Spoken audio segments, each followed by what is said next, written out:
성탄절 또 한 해 잘 마무리하시기를 축복을 드립니다. 오늘 함께 말씀을 나누도록 하겠습니다. 누가복음 2장 7절 말씀입니다. 누가복음 2장 7절 말씀을 우리 한 목소리로 같이 읽도록 하겠습니다. 누가복음 2장 7절.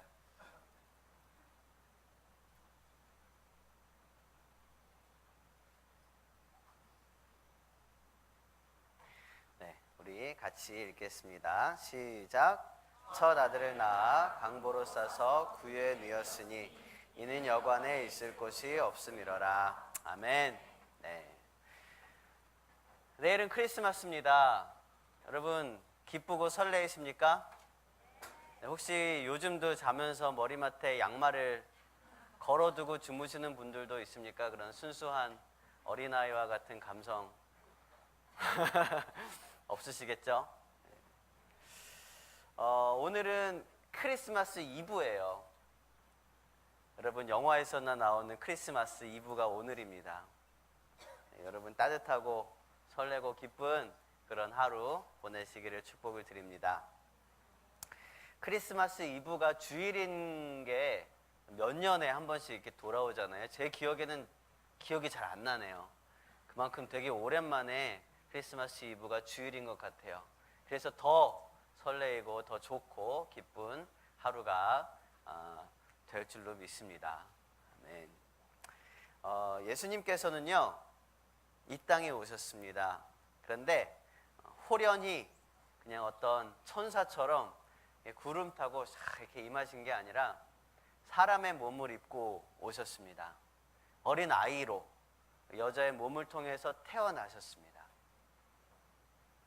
그런데 오늘 말씀 보니까 태어나자마자 첫 아들을 낳아서 강보에 싸서 구유에 누였다라고 기록을 하고 있습니다. 이 세상엔 위인들이 참 많아요. 어릴 때 위인전을 많이 읽어봤는데 참 많은 위인들이 있습니다. 이 세상 곳곳에 있습니다. 그래서 누군가는 태어날 때에 하늘의 별들이 어떠어떠한 징조를 보일 때도 있었습니다. 또 누군가는 태어날 때에 자연적인 어떤 현상들이 일어날 때도 있었습니다. 이게 뭐 사실이냐 아니냐를 떠나서 글쎄요, 뭐 저도 뭐 이게 기다 아니다를 정확히 말씀드릴 수는 없지만 이게 꼭 다 미신이다라고 말을 할 수만은 없을지도 모를 거라고 생각을 잠깐 합니다.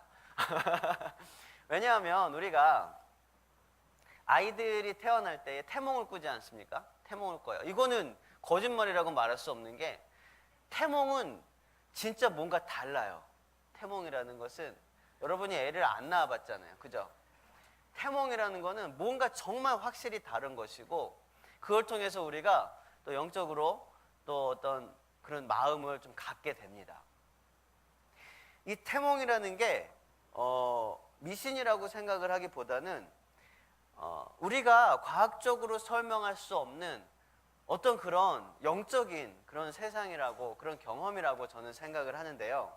왜냐하면 영혼을 가진 그런 하나님께서 너무나 사랑하시는 그런 한 생명이 이 땅에 태어나는데 영혼을 가진 한 명의 생명이 이 땅에 태어나는데 그게 결코 작은 일이 아니거든요.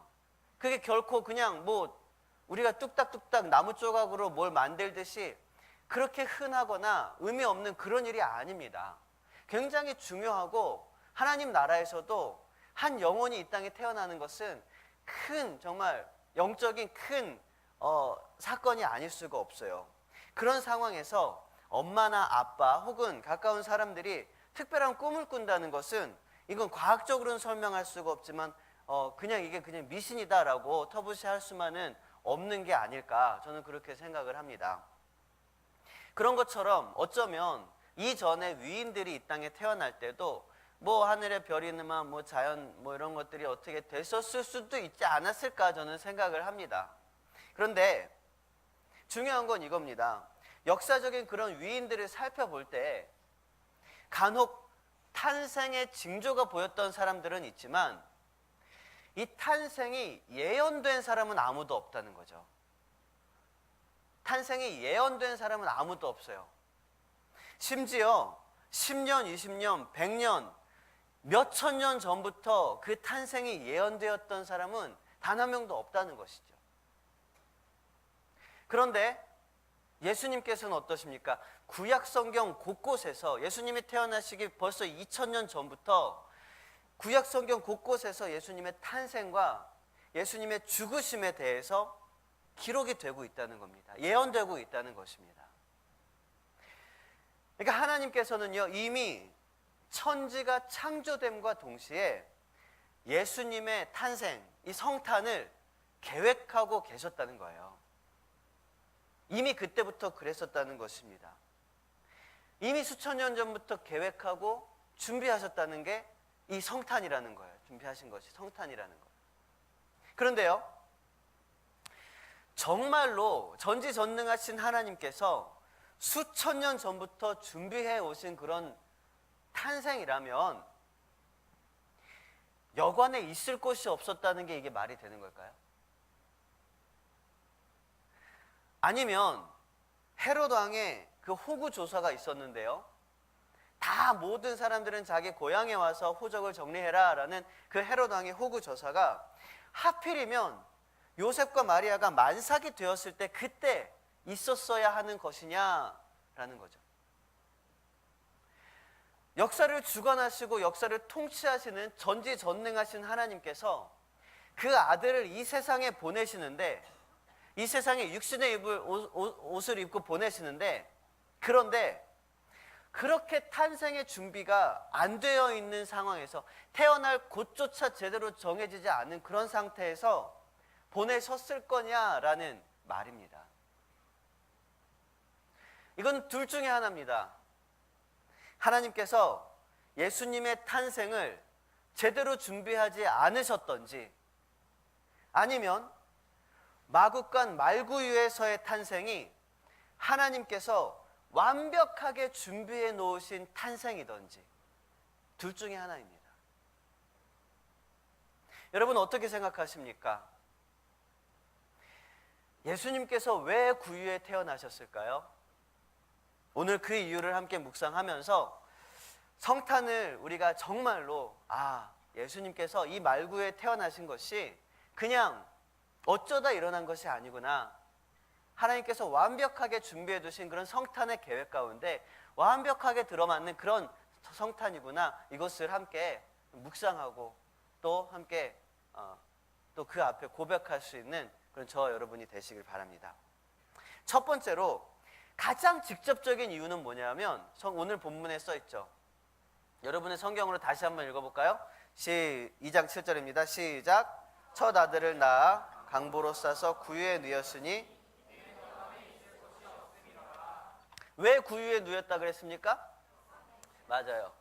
여관에 있을 곳이 없었다는 거예요. 이게 첫 번째로 구유에 누였던 이유입니다. 그런데 여러분 상식적으로 한번 생각해 봅시다. 이 여관은 뭐 하는 곳입니까?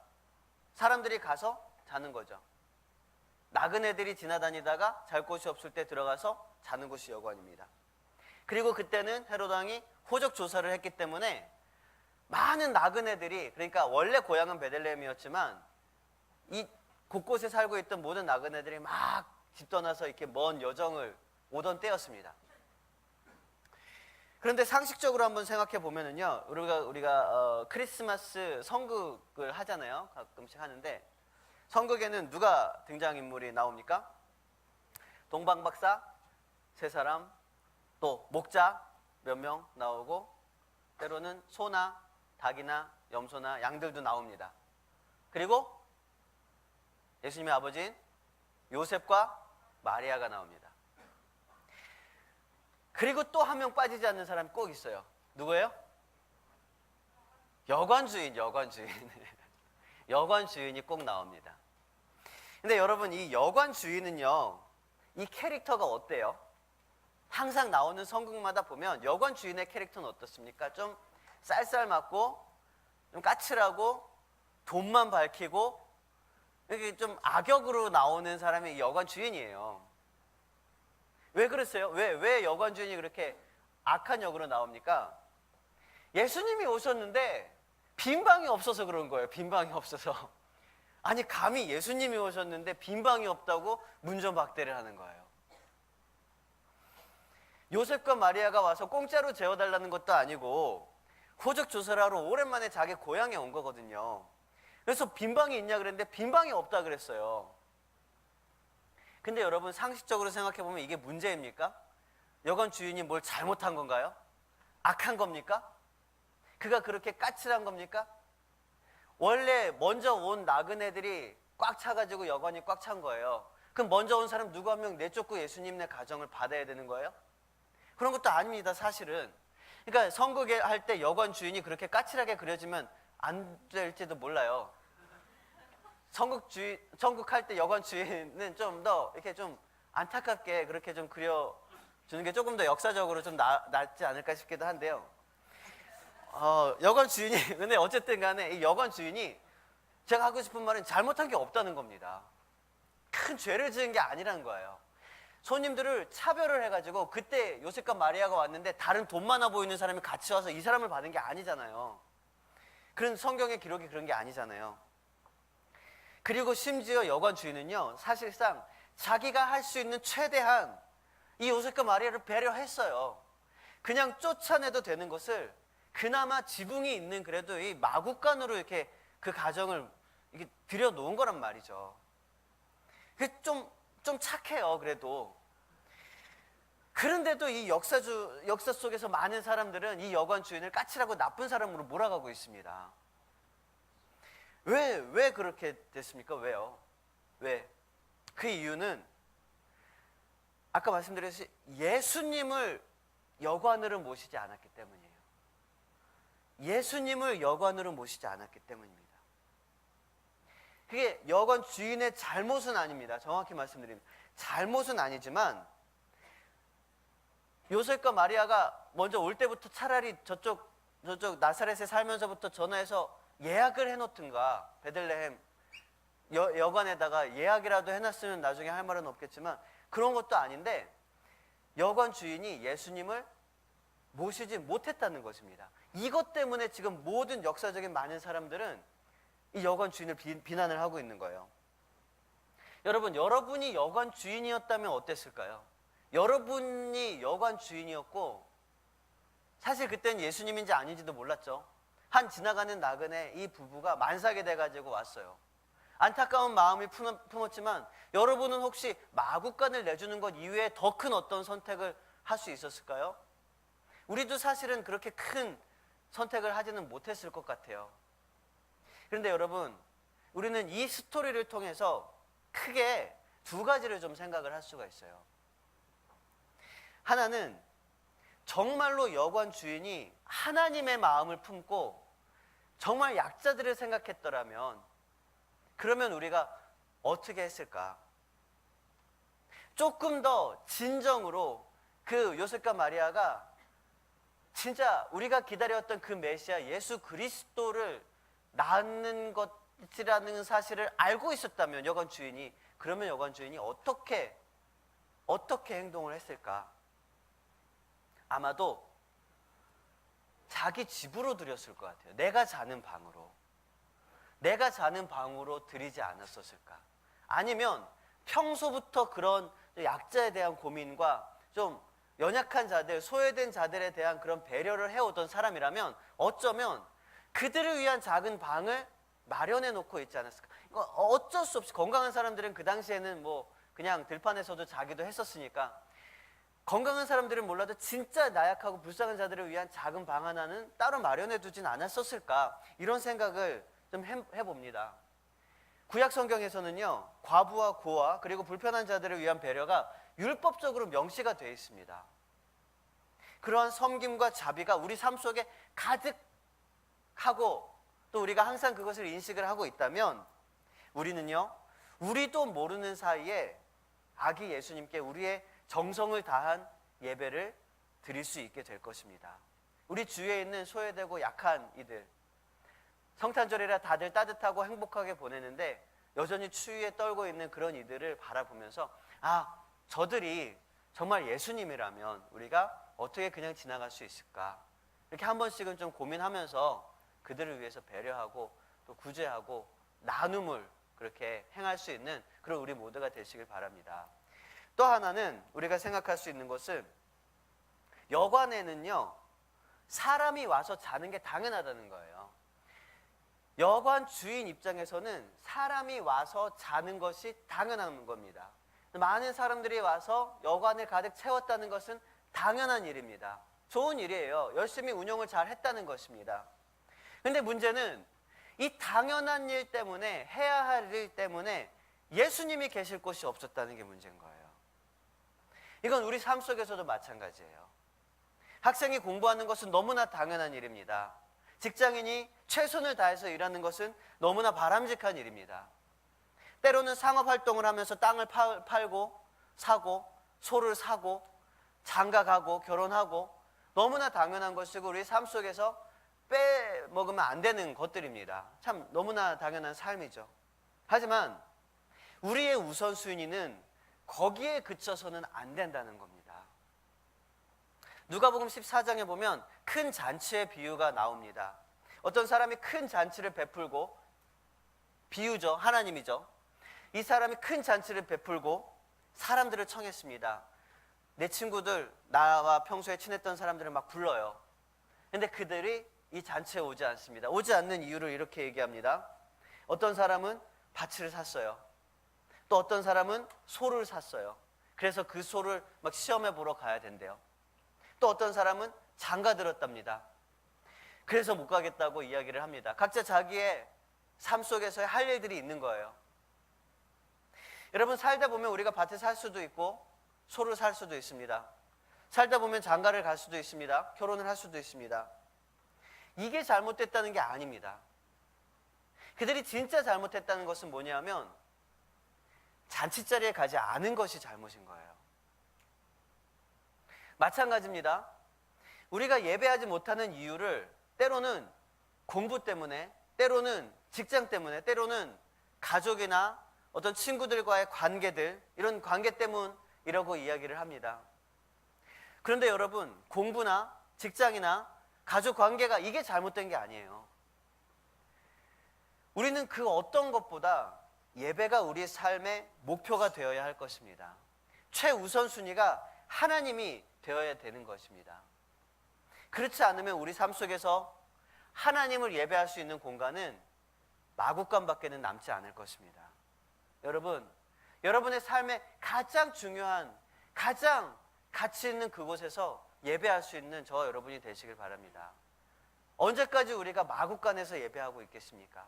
짜투리 시간에 예배하고 우리가 막 할 거 다 하다가 오늘은 정말 할 일이 없을 때 주일에 나와서 예배 드리고, 그런 것이 아니라 아무리 급하고 바쁜 일이 있다 할지라도 하나님, 내 삶에서 주님이 최우선입니다 라는 고백이 뭐냐면 주일 성수예요. 주일 예배입니다. 주님 앞에 나와서 예배하는 것입니다. 여러분, 우리 삶 속에서 최우선 순위를 하나님 앞에 예배로 세우게 되는 그런 저와 여러분이 되시길 축복을 드립니다. 두 번째로 예수님께서 마구간에 누이신 이유가 무엇인가? 그것은 예언의 성취입니다. 예언이 성취되었다는 증거예요. 표적입니다. 큰 틀에서 보면 구약의 모든 기록들은요, 예수 그리스도를 나타내고 있습니다. 예수 그리스도를 향하고 있어요. 예수님을 복선처럼 나타낸 그런 부분들도 있고, 예수님께서 오실 것을 딱 드러내놓고 예언한 선지자들도 있고, 예수님의 영광을 미리 막 찬양하는 그런 시편들도 있습니다. 그리고 예수님께서 어떻게 원수의 성을 막 무너뜨려 내릴지에 대해서, 그런 것들에 대해서 기록하는 그런 선지서들도 있습니다. 그 중에서 예수님의 탄생에 대한 그런 예언들을 우리가 모아서 메시아 예언이라고 합니다. 그리스도 예언이라고 합니다. 우리 마태복음 1장 말씀을 한번 읽어보도록 할까요? 마태복음 1장입니다. 시작.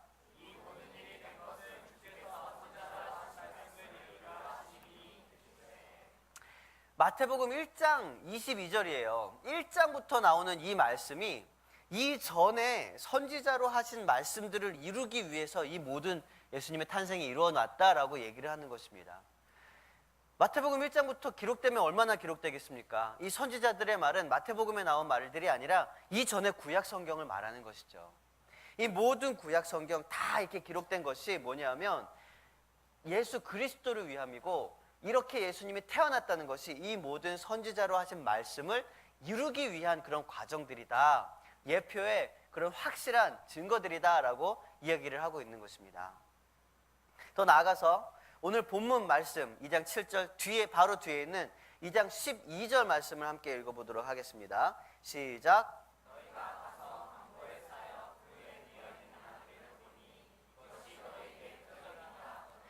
구유에 누워있는 아기를 보는데, 그 아기를 딱 보는 것이, 이건 목자들한테 한 얘기거든요. 목자들에게 있어서 표적이다라고 얘기를 하고 있는 겁니다. 요거는요, 그 당시에 구약시대에도 자주 있었던 일입니다. 하나님께서 선지자들에게 뭔가를 말씀을 하시고, 너 가면서 3명 만날 거야. 그 3명 중에 한 명은 이걸 거고, 한 명은 뭘 들고 있고, 한 명은 어떤 사람일 거야. 이걸 보면 내가 너한테 얘기한 것이 이루어질 것이라는 표적이라고 생각을 해라. 이렇게 하나님께서는 그런 표적의 말씀을 주셨어요. 그래서 그 선지자는 가다가 딱 진짜 그 사람들을 만났어요. 그러면서 마음속에 확신을 얻게 되는 거죠. 똑같은 방식이 여기도 기록되고 있는 겁니다. 목자들에게 나타나셨습니다. 천사들이 나타나서 성탄의 소식을 전했어요. 목자들은요, 오밤중에 나타난 천사들이 막 뭐라고 얘기를 한 것에 대해서 굉장히 당황했을 것입니다. 그리고 여러 명 있었을 텐데, 몇 명인지는 안 나오지만 여러 명 있었을 텐데, 단체로 야, 우리가 뭔가 홀렸나? 뭔가 그냥 똑같은, 우연찮게 똑같은 꿈을 꿨나? 뭔가 이렇게 천사가 왔다 가고 나서 뭔가 이게 황당해하고 어니 벙벙한 그런 상황이었을 것입니다. 그때 야, 너네가 본 건 환상이 아니고 꿈이 아니고 실제로 일어난 거야. 이걸 나타내기 위한 뚜렷한 증거가 뭐였냐면, 너희가 가면 너희가 구유에 누워있는 아기를 볼 거야. 그러면 내가 한 말이 이게 진짜라는 걸 알 거야. 그거를 천사가 얘기한 겁니다. 천사가 무슨 말을 했습니까? 하나님의 아들 예수 그리스도께서 임마누엘, 너희와 함께 하실 거야. 하나님의 아들이 이 땅에 태어나셨어. 이걸 예언한 거거든요. 근데 딱 가서 보니까 정말로 아기가 구유에 누워있는 거예요. 웬만해서 아기는 태어났을 때 구유에 눕히지 않을 거예요. 아무리 마구간에서 태어났다 할지라도 뭐 마리아나 요셉이 안고 있던지 하겠지, 이걸 이 태어나자마자 구유에 눕히겠습니까? 근데 딱 갔는데 구유에 눕혀져 있는 거예요. 심지어 이 마구간, 이 더러운 곳에 구유에 눕혀져 있는 거예요. 목자들이 들어가자마자 딱 본 것이 그 증거입니다. 그러고 나니까 천사가 했던 모든 이야기들이 사실이구나, 그걸 알게 된 거죠. 이게 표적입니다. 이게 예표했던 것이 이루어진 증거라는 사실이에요. 여러분, 예수님께서 왜 구유에 누우셨는가? 그것은 구약의 모든 성경 선지자들의 말씀, 예언이 사실이라는 증거라는 것이죠. 예표라는 것입니다. 그런 예언과 성취를 위한 성탄을 위해서 예수님께서는 구유에 누이셨다는 사실입니다. 세 번째로, 왜 예수님께서 구유에 누이셨는가? 그것은 예수님께서 구유에 누이시는 것이 바로 하늘의 영광과 땅의 평화를 선포하는 방법이었기 때문입니다. 하늘의 영광과 땅의 평화를 선포하는 방법이었어요. 우리 빌립보서 2장 8절 말씀을 함께 읽어보겠습니다. 시작.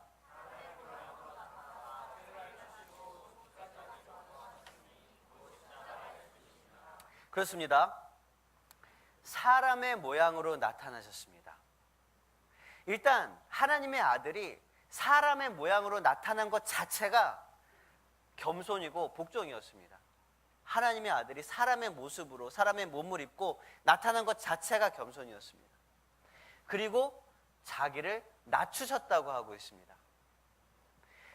말구유에서 태어나신 거예요. 말구유에서 태어난 건 아니지만 마리아한테 태어나서 말구유에 누우신 거죠. 말구유에서 누우신 거죠. 게다가 마지막에는 죽기까지 복종하셨다 그랬습니다. 십자가에서 죽으신 거예요. 그냥 교통사고나 막 질병에 의해서 죽은 게 아니라 죄인 중에 최악의 죄인이 죽는다는 그 십자가에서 벌거벗겨진 채로 굉장히 수치스럽게 고통스럽게 죽으셨다는 것입니다. 태어남부터 시작해서 죽음에 이르기까지 모든 과정이 다 가장 낮고 비천한 곳에서 이루어졌다는 거예요. 여러분, 그렇게 함으로써 무슨 일이 일어난 겁니까? 그렇게 함으로써 우리 9절과 10절 말씀을 함께 읽어보겠습니다. 시작. 뛰어난 이름을 주사 하늘에 있는 자들과 땅에 있는 자들과 땅 아래에 있는 자들로 모든 무릎을 예수의 이름에 꿇게 하시고, 예수님의 그 이름이 지극히 높여지게 된 겁니다. 예수님의 이름이 굉장히 높여지게 된 거예요. 예수님께서 낮은 곳으로 내려가면 내려가실수록 하나님께서 예수님의 이름을 높이셨습니다. 예수님이 낮은 곳으로 내려가면 내려갈수록 그 낮은 곳에서 일어나는 일이 뭐냐 하면 평화입니다. 땅에서는 평화가 일어나는 것입니다. 땅에서 평화가 선포되는 것입니다. 예수님이 하늘에 계실 때, 그때 말고 그 예수님이 인간의 몸을 입고 낮추어 죽기까지 복종하셨을 때 그 가장 낮은 이곳에 일어나는 것이 평화라는 거예요. 화평이라는 것입니다. 주님께서 이 땅에 오실 때에야 비로소 이 땅에서 완전한 평화를 경험하고 누리게 되는 것입니다. 예수님도 죽음의 고통을 아시기 때문에, 그리고 그 죽음에서 승리하셨다는 사실을 우리가 믿기 때문에, 그렇기 때문에 우리가 죽을 수밖에 없는 우리가 하나님 나라의 소망을 품을 수 있고요, 또 그 소망으로 인하여 예수 그리스도께서 우리에게 주시는 참된 평화를 누릴 수 있게 되는 거예요. 이게 땅에서는 평화입니다. 그리고 그 겸손한 말구유가 어떻게 하늘에서는 영광이 되는 것일까? 어떻게 하나님께 영광이 되는 것일까요? 우리 11절 말씀을 함께 읽어보겠습니다. 시작.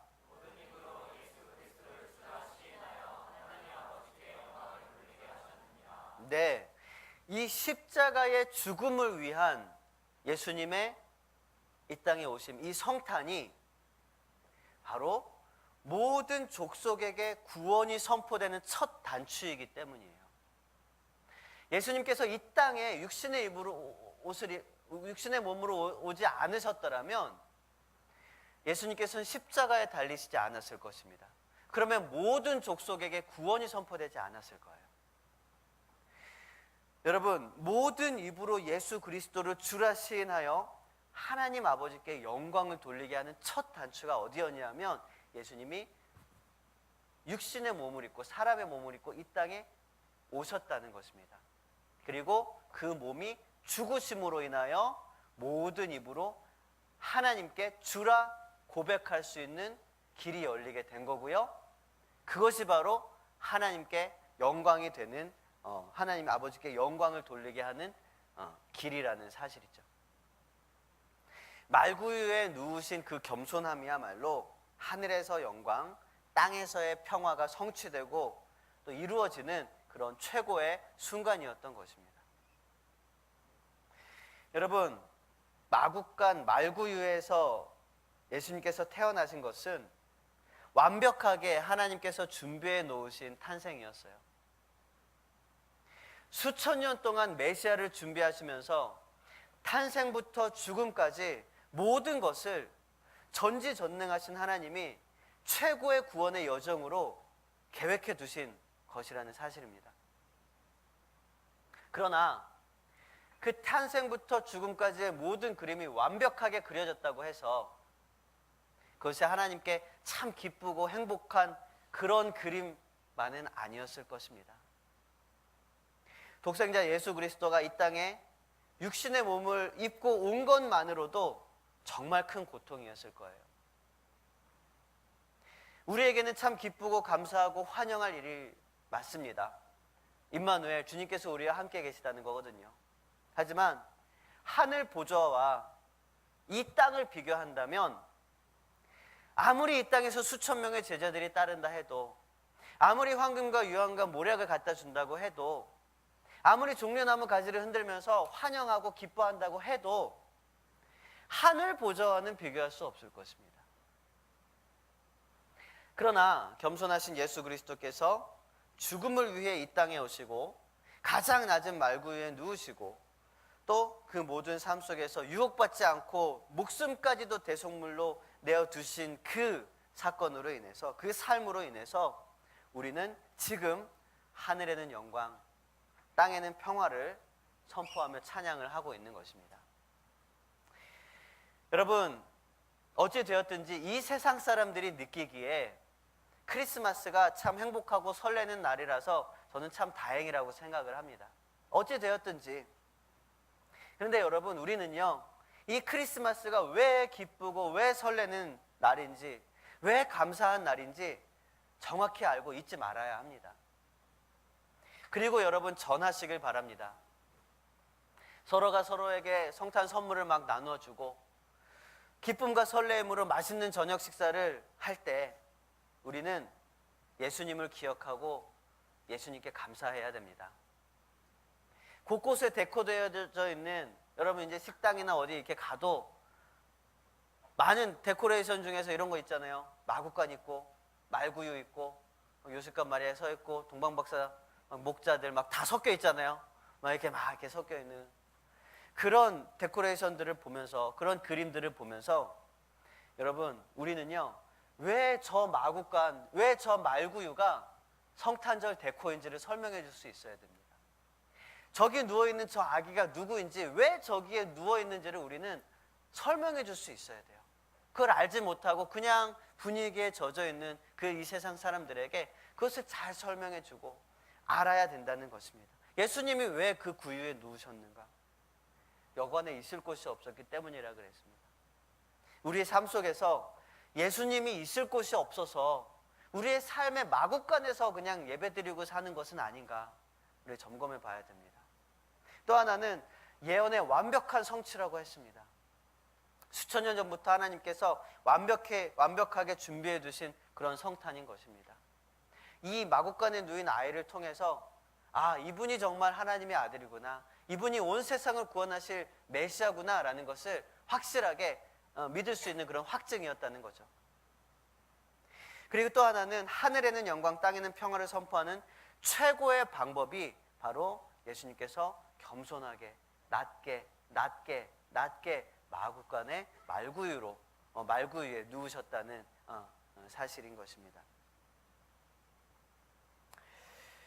여러분, 매년 돌아오는 이 성탄절, 올해는요, 눈앞에 쉽게 볼 수 있는 그런 말구유를 보면서 예수님을 묵상할 수 있는 저와 여러분이 되시길 바랍니다.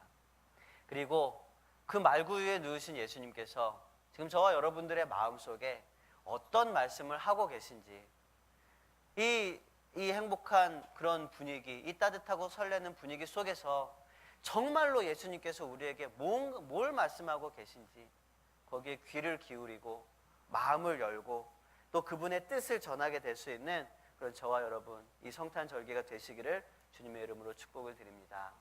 우리 함께 찬양하고 기도하겠습니다.